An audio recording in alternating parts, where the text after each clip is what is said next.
Yes, boys, what is happening? What is going on? So, the reason I'm making this video is because I get asked a lot what it is I do for work, what it is I do for business, how do I make money online, how am I able to travel, do things on my terms.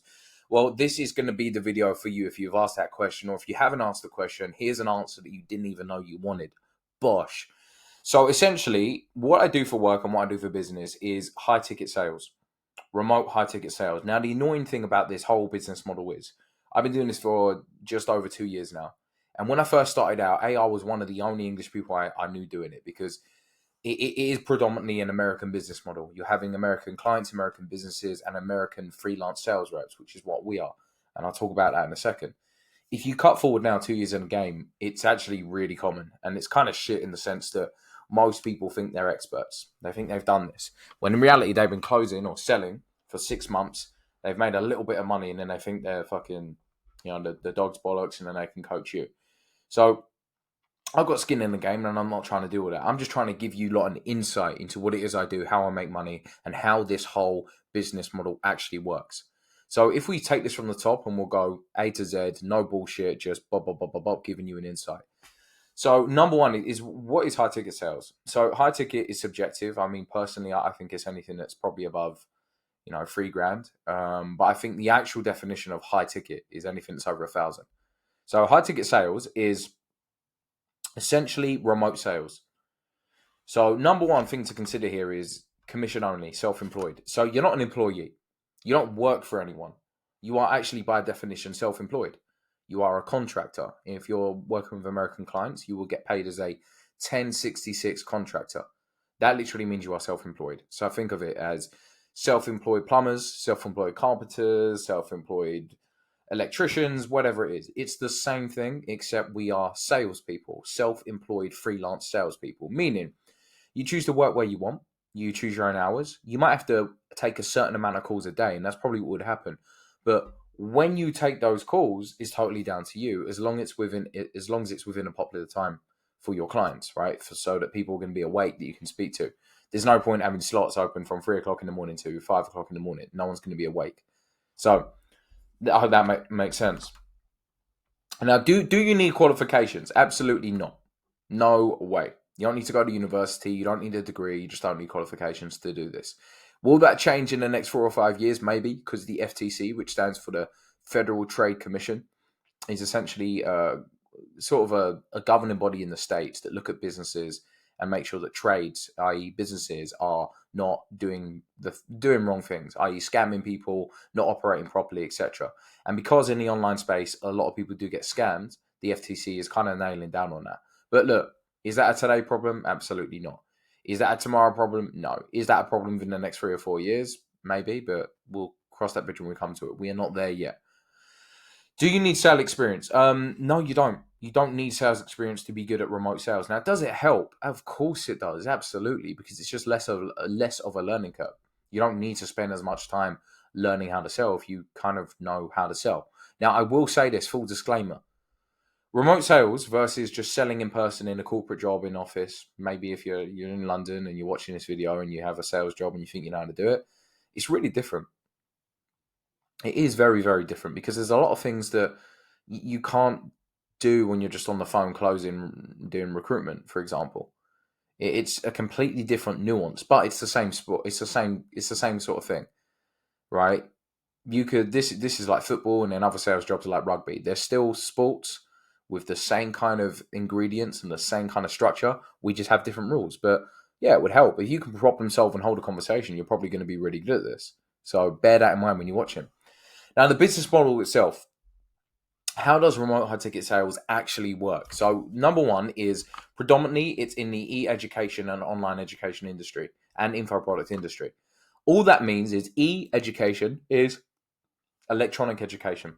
So anything online that's going to give people an education. Hence why I said online education. And info products just stands for information product. So think about it. You look at courses, you look at mentorships, anything that's going to give you information, i.e. education, so you can learn more, do more, achieve more, is info product and it's online education. Now that industry alone is worth billions of pounds, billions of dollars. So you work with influencers and online educators in different niches. That could be property, it could be marketing, it could be any kind of biz op. Biz op just stands for business opportunity. Business opportunity is a money making scheme or a money making business model that people can learn how to do. Giving you a few examples: Amazon FBA, drop shipping, other variations, Amazon, TikTok shop, etc., etc. They are all variations of biz model. Oh, sorry. Yeah, of biz op. Now, the way it works is you work with these influencers, right? These online educators, and they have a skill set or experience in something. Ugh, late night taking calls, people. Forgive me if I'm yawning, but they have an experience or a skill set in something, and they have a proven track record. So let me just give you the example of a trader. You might have seen somebody like this on a YouTube video. Say you're watching a YouTube video stops, 5-second ad, you're watching it, and there's some fucking geezer sat on top of a nice car and saying, "Oh, I make 10K in 4 hours work. Click here to find out more." Bang. What do? Well, maybe you're interested and maybe you click there and find out more. What's happening then is you are then taken to a landing page. A landing page is just a sales page. So it's just another page. It will look like a website and it will just break down the sales process. Sorry. It will break down more information about the person, the mentorship, the results. It just makes it more saleable. So on our end, we're just going to try and sell you even more, right? That's the whole point. At the end of the landing page, after you've seen the video, go on to the landing page. After the landing page, there'll be a link where click here to book a call, a free strategy session. That free strategy session is essentially going onto my calendar or someone like me, a closer's calendar. My job, my role on that call is to help you make the best decision for you. But obviously, selfishly, I would love to close that deal. That's where the money is made. And essentially, just to go back, this skill set, this mentor or this influencer on online education have a skill set. They were then going to teach you in the course that they're selling how to do the same things. You can achieve the things they're doing. And this will be in either the form of a mentorship, a course, or a community. 3 things, they are info products. Now, the coach, this is the sales process I was telling you guys about.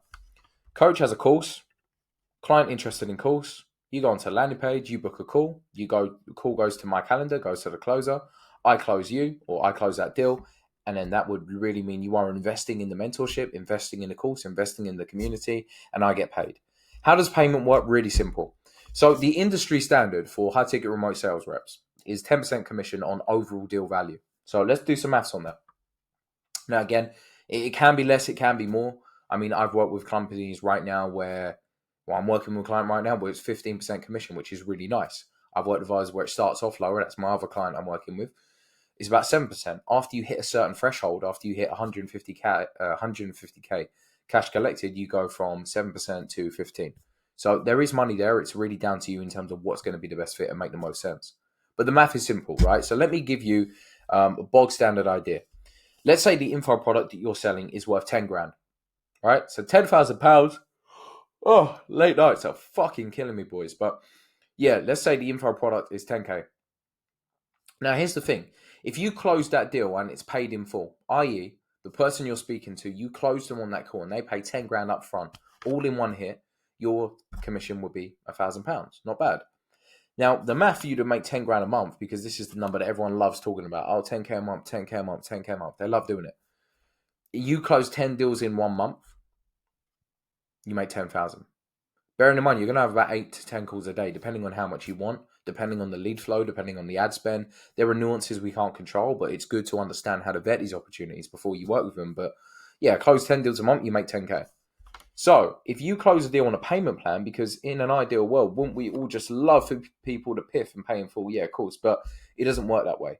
If you close a deal on a payment plan, so let's say, for example, rather than someone paying 10K in one, you do 5K now, 5K in 30 days. So that's a 2 pay right there.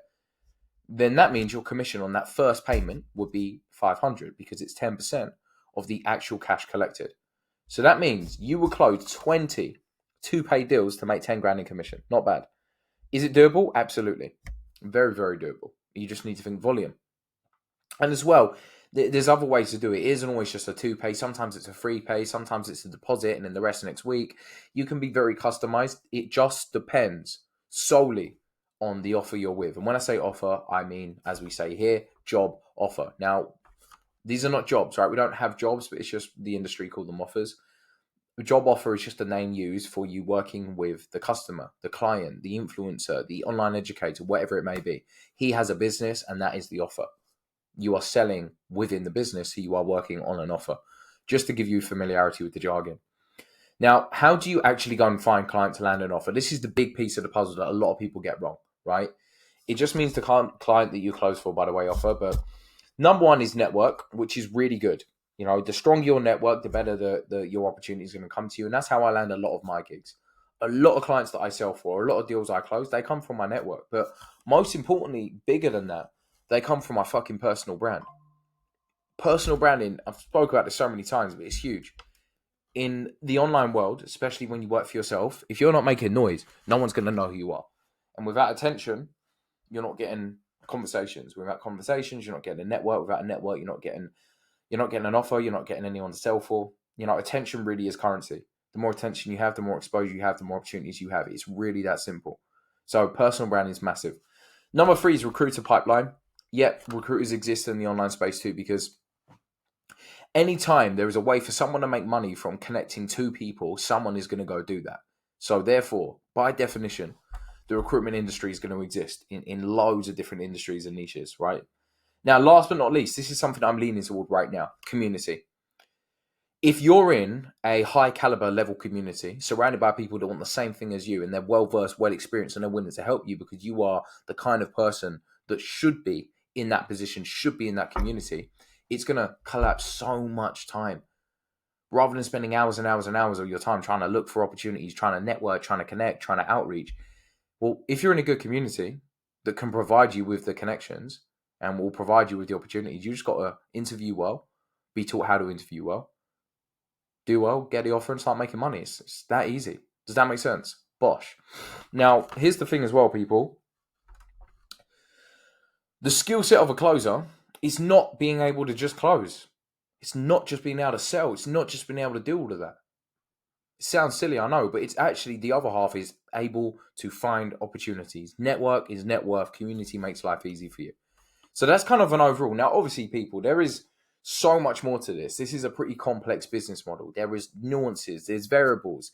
There's interviews. There's vetting opportunities. There's discovery. There's pre-call. There's outreach. There's an online presence. There's tie-down questions. There's consequential questions. There is solution-based thinking, solution-based conversation. There is the pitch, tying down the pitch, understanding their needs, solution. There's obviously a huge topic everyone loves fucking talking about, objection handling. There is pre-handling objections. There is a close, asserting, the leadership, aura, authority, confidence, characteristics. There is so much. There's status as well, which is huge. What I'm trying to say is it's impossible for me or anyone to tell you the exact step-by-steps of how to get into remote sales and master this within a short video filmed on Loon. It just wouldn't happen. And if anyone's telling you that, they are full of shit, because trust me, I've been doing this a while now. I've got skin in the game. I know what it takes. I know what it doesn't. I've been doing this, okay? So I'm going to give you a quick one. The pros and the cons. Pros, flexibility. Being a remote closer, given the fact you're pretty good at what you do, you can choose your own hours. Open your calendar. Let's say you did 8 calls in a day. 4 of those were in the morning, and then at 1 p.m., you took 2 hours to go to the gym, and you're back at your desk ready to work by 3, and then you do the other 4 calls at night. Do the other 4 calls 3 till 7. Finish at 7. But you've had 2 hours in the gym, so it's not terrible, is it? Or you could even work later. It's down to you. So really, really good for flexibility. Number 2 is good earning opportunity. Now, I'll be honest, most closers I know, on average, and again, it fluctuates, hence why I said average, but they're doing about 8 to 10 grand a month. That's British pounds. Now, obviously, higher skill set, better offer, more hours available to work, you are going to make more money. It's that simple. But averagely. Now, I know closers that do way more than that. I know guys firsthand who are doing about 20, 30,000 every single month. You know, I'm in the realms of a bit more than 8 to 10. I'm a bit above that. I've done pretty well. I've had a very good month recently. But 8 to 10 is around about the industry standard. You can definitely do more, but if you don't take this seriously, you can definitely fucking do less too. So you can't be a part-time winner. You can't come into this game and just be a part-time success. You've got to be all in. You've got to treat it like a sport. You almost have to, sounds cliche, but you've almost got to condition yourself like an athlete to do well in remote sales, because this is a mental game.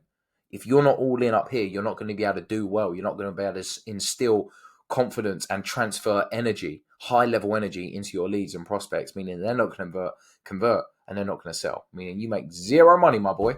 Now, the cons, not easy, not part-time winner, as I already said. Now, this isn't get rich quick either. It's just not.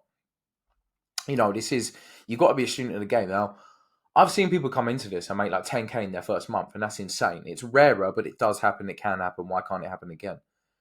Also, not for the faint-hearted, because the mentality and the mindset of a closer is fucked. I think personally, you've got to be a lunatic to be able to do this and do this well. Here's why. Naturally, you want to make every sale. You want to close every deal. You want to close them all. Of course you do. But that does not work all the time. In fact, it doesn't even come close to that. It just doesn't. Because if you've got bills to pay, you've got rent due, you've got things you need to pay off, and the way you earn money is through a commission-only sales job, sales role, being a closer, guess what's going to happen? There are going to be calls and times where you come across as desperate, needy, and you need the sale more than they need it. And what's going to happen is the lead or the prospect you talk to is going to feed off of that. It's going to come out so clear. So they're going to know that you need the sale, and then your conviction is going to drop. They're going to see you as a sleazy salesperson. You're going to be so needy and so desperate. And we call it commission breath, because you're going to stink. No one is going to want to be buying from you when you're like that. You're not a leader. You don't have any aura. No one is going to listen to what you say. You're just trying to fucking make money, not help the person. You lack curiosity. You lack care. You lack genuine intentions to solve a problem. No one's buying from you. You couldn't give it away. You couldn't close a fucking door with that mentality. So that's difficult to comprehend, and you need to consistently work on yourself. There's so much inner work you need to do to your mindset and the way you think, the way you perceive things, the way that you step into an interaction and hold a conversation. It's just different. So that's, again, one of the reasons as to why this is night and day difference to any kind of sales role. It's just a different beast. If you can come in and be a closer and do pretty well, you're a fucking great salesperson. Heavy is the head that wears the crown. There's so much pressure on yourself sometimes, but there's ways to get around it, and I can help. So that's it, people. In a nutshell, that is what high ticket sales is. That's how I earn my money. That's what I've been doing for the last 2 years. And I've been doing this for a while, hence why I can help you out. And I've generated around about $2 million plus in the time that I've been doing this for clients that I've worked with. So I'm not too bad. I'm not too shabby. So yeah, let me know if you found this interesting. I will be creating a community very soon. A high level, high end, high caliber community of handpicked, select people, men on their journey, men on their grind only, where it's insane levels of accountability. It's elite levels of success and results, and we push each other every day. And it's not just about sales. It's about you becoming the best version of you, but we're going to use sales so you can do that. So let me know if that interests you. We'll have a conversation, but thank you for watching. I'll speak to you boys soon. And if you have any other questions about high ticket sales in general, let me know, people. Let's go and get it. Cheers.